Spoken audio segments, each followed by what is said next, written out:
Jain friends, आज हम लोग देखेंगे 17 अगस्त 2022 का एनालिसिस आरआरसी ग्रुप डी का। देखिए फर्स्ट हमारा क्वेश्चन क्या पूछा था। फर्स्ट पूछा था कि एड्स का फुल फॉर्म क्या होगा। तो अब देखिए एड्स का फुल फॉर्म क्या हो जाएगा यहाँ पे। तो एड्स का हो जाएगा एक्वायर्ड इम्यूनोडेफिशिएंसी सिंड्रोम। ये हमारा क्या हो जाएगा, एड्स का फुल फॉर्म हो जाएगा। अब देखिए इसी से रिलेटेड एक और क्वेश्चन देख लीजिए। अगर एड्स का पूछा हुआ है तो HIV का भी पूछ सकता है। तो HIV का क्या हो जाएगा, ह्यूमन इम्यूनो डिफिशियंसी वायरस हो जाएगा। ये हमारा क्या हो जाएगा, HIV का फुल फॉर्म हो जाएगा। आइए नेक्स्ट क्वेश्चन देखते हैं। दूसरा हमारा क्वेश्चन क्या पूछा था कि पेरियार पेरियार नदी किस राज्य में है। तो पेरियार किस राज्य में हो जाएगा, तो ये हो जाएगा हमारा केरला राज्य में हो जाएगा। पेरियार हो जाएगा केरला राज्य में। आगे देखिए हमसे अगला क्वेश्चन क्या पूछा था कि प्रथम पंचवर्षीय योजना के समय कौन सा अध्यक्ष था, कौन अध्यक्ष था। तो देखिए पंचवर्षीय योजना का जो भी अध्यक्ष होता है ना, वो प्रधानमंत्री होता है। तो प्रथम पंचवर्षीय योजना 1952 से 51 से 56 तक चला था। तो उस समय अध्यक्ष कौन थे, पंडित जवाहरलाल नेहरू। प्रधानमंत्री वही था, तो वही अध्यक्ष हो जाएंगे। अब देखिए एक्स्ट्रा फैक्ट देख लेते हैं। पंचवर्षीय योजना का स्थापना कब हुआ, तो 15 मार्च 1950 को। देखिए प्रथम पंचवर्षीय योजना किस मॉडल पर आधारित था, तो हेराल्ड मॉडल पे आधारित था।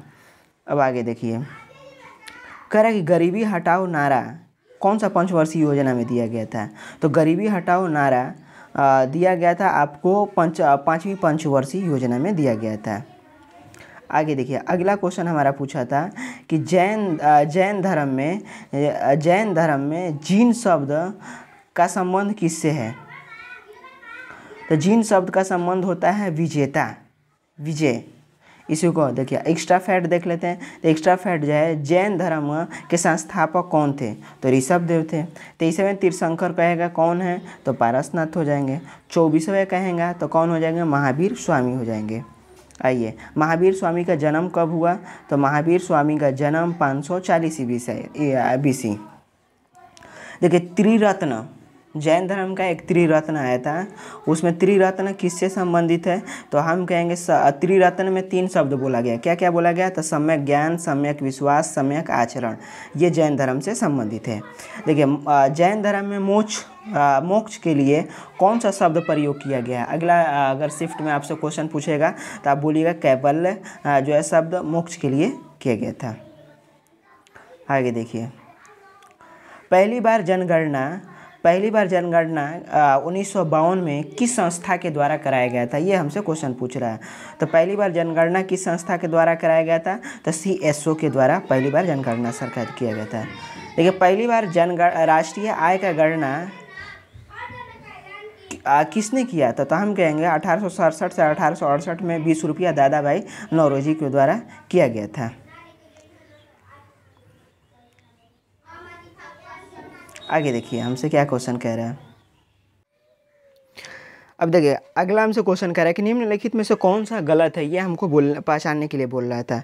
तो पहला हमसे बोला था, पहला है फर्स्ट ऑप्शन में दिया था अनुच्छेद 358 स्वास्थ्य आपात, अनुच्छेद 352 राष्ट्रीय आपात, अनुच्छेद 360 वित्तीय आपात, अनुच्छेद 352 राष्ट्रपति शासन।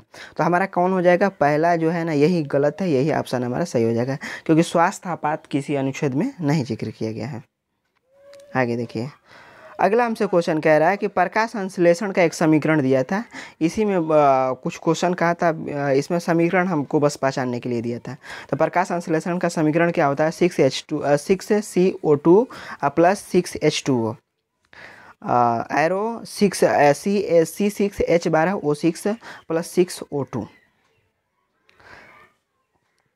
अगला क्वेश्चन देखिए कह रहा किस प्रक्रिया द्वारा पानी जमीन के अंदर जाता है। कह रहे किस प्रक्रिया द्वारा पानी जो है ना जमीन के अंदर जाता है। जैसे वर्षा का पानी हो गया, जो कल का हम लोग चापाकल का पानी यूज़ करते हैं, उसका पानी जमीन के अंदर किस विधि से जाता है, तो इनफिल्ट्रेशन विधि द्वारा जमीन के अंदर जाता है।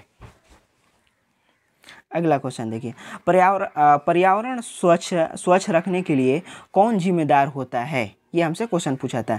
तो लाइकेन हो जाएगा और सहवाल, ये दोनों क्या होते हैं, पर्यावरण स्वच्छ रखने के लिए ये जिम्मेदार होते हैं। ठीक है, हमसे अगला क्वेश्चन पूछा था कि मांग लोच की दिशा में बढ़ती है। मांगलोच किस दिशा में बढ़ती है? तो अब इसमें दिया था बाएं से दायां, दायां से बायां। अब मेरे को भी ये पता नहीं, अब देख लीजिए किस में बढ़ती है। आइए क्वेश्चन देखिए। क्रमागत सजातीय श्रेणी के आणविक द्रव्यमान का अंतर हमसे पूछा था। तो आणविक द्रव्यमान का अंतर कितना हो जाएगा? CH2 होता है। कोई भी क्रमागत सजातीय द्रव्यमान का अंतर जो होता है ना, इतना ही होता है। ठीक। देखिए एल्केन का फार्मूला, अगर हमसे नेक्स्ट शिफ्ट में ऐसे शिफ्ट में पूछ देता है एल्केन का डायरेक्ट फार्मूला क्या होता है? एल्केन का फार्मूला क्या होता है? CnH2n+2 होता है। एल्कीन का फार्मूला क्या होता है? तो CnH2n होता है। एल्काइन का फार्मूला क्या होता है? तो CnH2n-2 होता है एल्काइन का फार्मूला।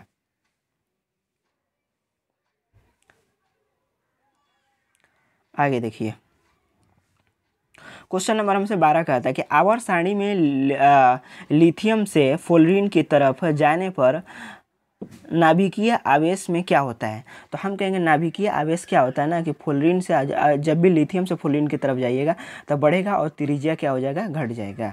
तो ये हमारा हो जाएगा। देखिए अगला हमसे क्वेश्चन नंबर 13 कह रहा है कि चलो लोको त्योहार किस राज्य से संबंधित है? चलो लोको त्योहार किस राज्य से संबंधित है? तो ये हो जाएगा अरुणाचल प्रदेश से संबंधित हो जाएगा। आगे देखिए राजीव गांधी खेल रत्न पुरस्कार का नाम बदलकर कब मेजर ध्यानचंद पुरस्कार कर दिया गया है? तो ये 2021 में 7 मार्च को चेंज किया गया था। 7 मार्च लिख लीजिएगा। 7 मार्च को क्या किया गया था? चेंज किया गया था। ठीक है। अब देखिए राजीव गांधी खेल रत्न पुरस्कार के विजेता 2021 का, तो नीरज चोपड़ा हो जाएगा, एथलेटिक्स से हो जाएगा, रवि कुमार दहिया रेसलिंग से हो जाएगा, लवलीना बोरगोहेन बॉक्सिंग से हो जाएगा, और सारे सब हैं। तो आप उसको देख के याद कर लीजिए, क्योंकि पूछ रहा है तो नेक्स्ट शिफ्ट में कुछ भी पूछ सकता है। आगे देखिए इससे कुछ फैक्ट हम लोग पढ़ लेते हैं। राजीव गांधी खेल रत्न का स्थापना कब हुआ था? तो 1991 से 1991 से 1992 में हुआ था। अगर बोलेगा कि राजीव गांधी का प्रथम विजेता, तो हम कहेंगे विश्वनाथ आनंद। ये किससे संबंधित है? तो ये शतरंज से संबंधित है। राशि के तौर पर कितना मिलता है? तब 25 लाख रुपया मिलता है। और राष्ट्रीय ये 29 अगस्त 1991-92 में इसका स्थापना हुआ था। आगे देखिए पंचायत सबसे पहले किस राज्य में लागू हुआ था? तो पंचायत सबसे पहले राजस्थान में नागौर जिला में 1959 में लागू हुआ था। अभी हम लोग का किस मॉडल पे आधारित है पंचायत? तो ये है त्रिस्तरीय पंचायत राज व्यवस्था। त्रिस्तरीय कहने का मतलब क्या हो जाएगा कि 3 इसमें स्तर पर पंचायती राज व्यवस्था लागू है। किसने गठन किया था? तो बलवंत राय मेहता के अध्यक्षता में ये गठन हुआ था। सबसे छोटा क्या हो जाएगा? ग्राम पंचायत। उससे बड़ा क्या हो जाएगा? प्रखंड हो जाएगा। सबसे बड़ा क्या हो जाएगा? जिला पंचायत। आगे देखिए क्वेश्चन नंबर 16 हमसे क्या कह रहा है? 1930 में नमक कर संबंधित गांधी जी ने कौन सा आंदोलन चलाए थे? यही कुछ क्वेश्चन पूछा हुआ था, यही हमको लिख के आया था। ठीक। तो 1930 में नमक के लिए दांडी मार्च अभियान चालू किया गया था, जिसमें 78 लोग थे। साबरमती से नवसारी जिला नवसारी मतलब समुद्री तट तक ये 240 मील का पैदल यात्रा करके इन्होंने 24 दिन में वहाँ पे गए और अपने हाथों से समंदर से नमक बनाए, नमक कानून को तोड़ दिए। अगला क्वेश्चन देखिए न्यूलैंड के अष्टक नियम का प्रथम एवं अंतिम तत्व हमसे पूछा था। तो न्यूलैंड का प्रथम तत्व कौन हो जाएगा? हाइड्रोजन हो जाएगा। अंतिम तत्व कौन हो जाएगा? थोरियम हो जाएगा। अगर यही पूछेगा कि न्यूलैंड का अष्टक नियम कब दिए थे, तो 1865 में दिए थे। कुल तत्व कितना हो जाएगा? तो कुल तत्व आपको हो जाएगा 56 तत्व हो जाएगा। प्रत्येक आवर्त में प्रत्येक 8वें तत्व का गुणधर्म पहले तत्व के समान होता है। इन्होंने अपने अष्टक नियम में प्रतिपादन किया था। आगे देखिए कह रहे वी आनंद नागेश्वर से पहले मुख्य आर्थिक सलाहकार कौन थे? तो ये हो जाएगा कृष्णमूर्ति। अगला देखिए महिला एवं बाल विकास मंत्रालय और यूनिसेफ के साथ मिलकर कौन सा एक योजना चालू किया गया है? तो कन्या शिक्षा प्रवेश उत्सव 2022 में ये चालू किया गया था। ये 11 से 14 बरस के जो महिलाएं हैं, बच्चियां हैं जो स्कूल नहीं जा रही हैं, तो उन्हीं से ये संबंधित है कि 11 से 14 बरस के जो भी महिलाएं जो स्कूल में नहीं जा रही, उनको प्रोत्साहन के लिए ये योजना लॉन्च किया गया है। देखिए अंतर्राष्ट्रीय महिला दिवस कब मनाया जाता है? तो 8 मार्च को अंतर्राष्ट्रीय महिला दिवस मनाया जाता है। अगला क्वेश्चन देखिए, उष्ण कटिबंधीय सदाबहार वन कहाँ पाया जाता है, किस राज्य में पाया जाता है? तो ये बोला था, तो ये कहाँ पाया जाता है? केरल में पाया जाता है। और इसमें कुछ है नहीं, ठीक है। ये उष्णकटिबंधीय सदाबहार वन के लिए कितना सेंटीमीटर पानी की आवश्यकता होती है? तो हम कहेंगे 200 cm पानी जहाँ बरसेगा वहीं पर सदाबहार वन ज़्यादा पाया जाएगा। अगला क्वेश्चन देखिए,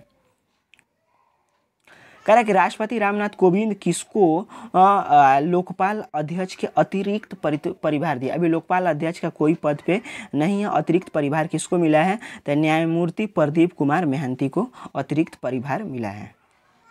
नेक्स्ट क्वेश्चन देखिए, और फ्यूज का तार कह रहा है, क्वेश्चन में हमसे क्या कह रहा है कि फ्यूज का तार एवं पतला एवं लंबा क्यों बनाया जाता है? तो पतला तार का प्रतिरोधकता अधिक होता है, पतला तार जितना रहेगा उसका प्रतिरोधकता क्या हो जाएगा? अधिक हो जाएगा, तथा गलनांक उतना ही कम हो जाएगा।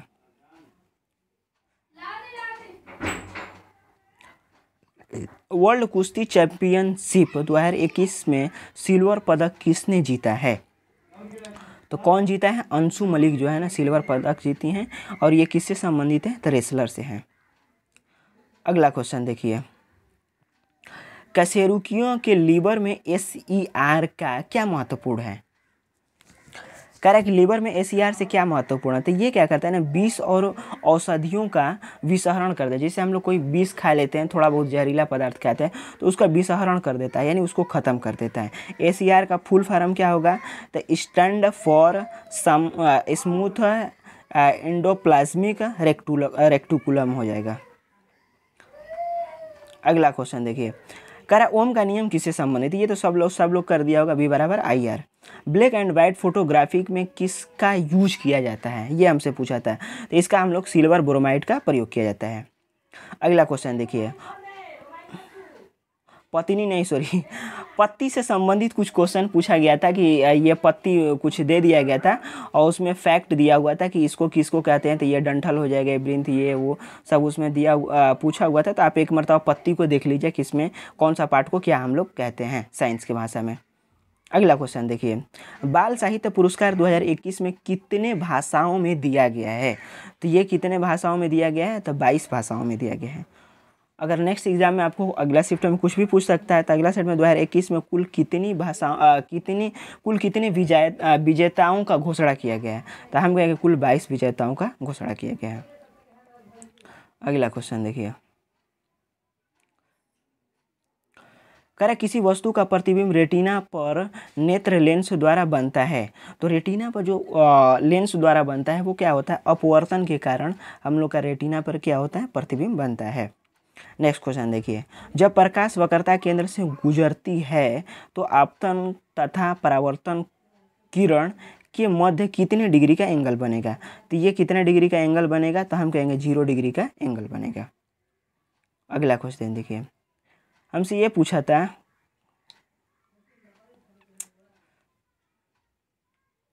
कहाँ चला गया? हाँ, समीकरण को संतुलन करें। अब इसमें 4 समीकरण आपको दिया हुआ था और इसमें बोला था कि कौन सा समीकरण संतुलन है, तो यही वाला हमारा समीकरण संतुलन था। नहीं, ये भी हमको सही से ये लिखा नहीं हुआ है, यही हमको एक लड़का लिख के भेजा है, उसी का मैंने डाल दिया। अगला देखिए, देशांतर रेखाएं और अक्षांश रेखाएं में कुछ संबंध पूछा था, कुछ दिया हुआ था फैक्ट, इससे हम लोग फैक्ट देख लेते हैं। तो अक्षांश रेखाएं पृथ्वी पर पश्चिम से पूरब की दिशा में होती है। ये कितना होता है? 111 किलोमीटर। 2 अक्षांश के बीच की दूरी होता है 111 किलोमीटर होती है। ठीक, अगर अक्षांश की कुल संख्या पूछेगा तो ये कितना होता है? 180 कुल अक्षांश की संख्या होता है। अब देखिए, देशांतर रेखाएं क्या होता है? ऐसे होता है, ऐसे ये होता है, ऐसे होता है, यानी उत्तर से दक्षिण की तरफ देशांतर रेखाएं होता है। ठीक, एक देशांतर दूसरी देशांतर से कितनी डिग्री के बीच में दूरी होता है? तो 1 डिग्री का अंतराल रहता है। अगर बोलेगा कि देशांतर रेखाएं का कुल संख्या कितना होता है, तो हम कहेंगे 360 देशांतर रेखाएं की कुल संख्या होता है। नेक्स्ट क्वेश्चन देखिए, जिप्सम को जिप्सम को जलाने पर क्या बनता है? तो जिप्सम को अगर जलाइएगा तो वो क्या होता है, प्लास्टर ऑफ पेरिस बन जाता है। ठीक, अगला देखिए, ध्रुव में किसके कारण प्रकाश दिखाई देता है?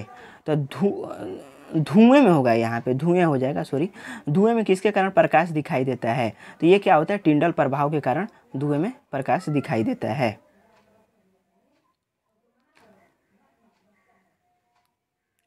अगला देखिए, अपवर्तन दर्पण अवतल दर्पण में वस्तु फोकस और वक्रता केंद्र के बीच रखा जाए तो प्रतिबिंब कहाँ बनेगा?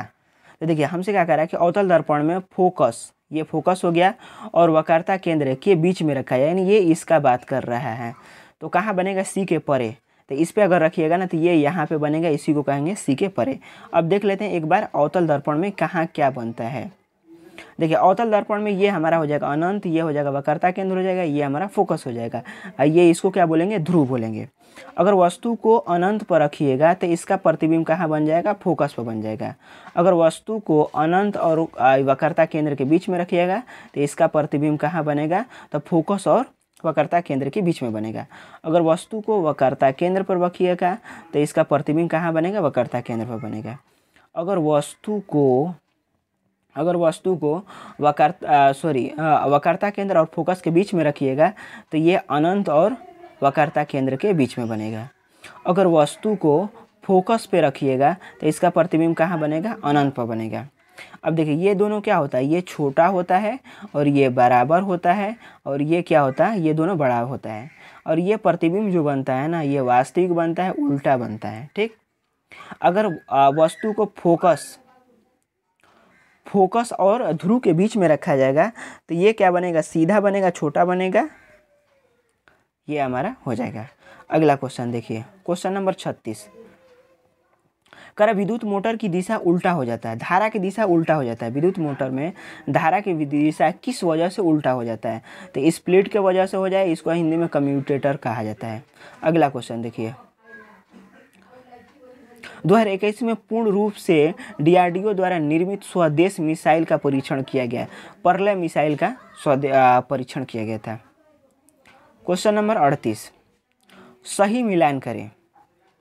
अब देखिए एक ऑप्शन में कॉपर टी दिया था, एक दूसरा ऑप्शन में कंडोम दिया था, तीसरे में गर्भ निरोधक दिया हुआ था। ऐसे ही कुछ आपको ऑप्शन दिया हुआ था और उसका मिलान दिया था। तो कॉपर टी किसका प्रयोग करता था? महिलाओं के द्वारा कॉपर टी का प्रयोग करता है। कंडोम पुरुष के द्वारा यूज किया जाता है। और गर्भ निरोधक क्या होता है? ये वृषण को, दवा को, बीज को मार देता है। तो जिस हिसाब से आएगा उस हिसाब मार लीजिएगा। अगला देखिए,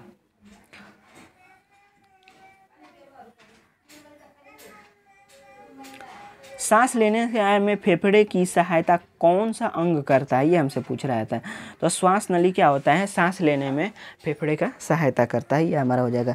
देखिए टोटल हमको जितना क्वेश्चन मिला था आपको सॉल्यूशन करा दिया था। आपको कैसा लगा हमको फीडबैक में दीजिएगा, और नेक्स्ट शिफ्ट में आपका जब भी एग्ज़ाम होगा तो आप हमको क्वेश्चन कमेंट में शेयर कर दीजिएगा। अगर सेशन को अच्छा लगा तो आप लाइक करिए, सब्सक्राइब करिए और शेयर भी वीडियो को कर दीजिए ताकि आपके हर दोस्त के पास पहुँच जाए। ओके, चलते हैं। जय हिंद।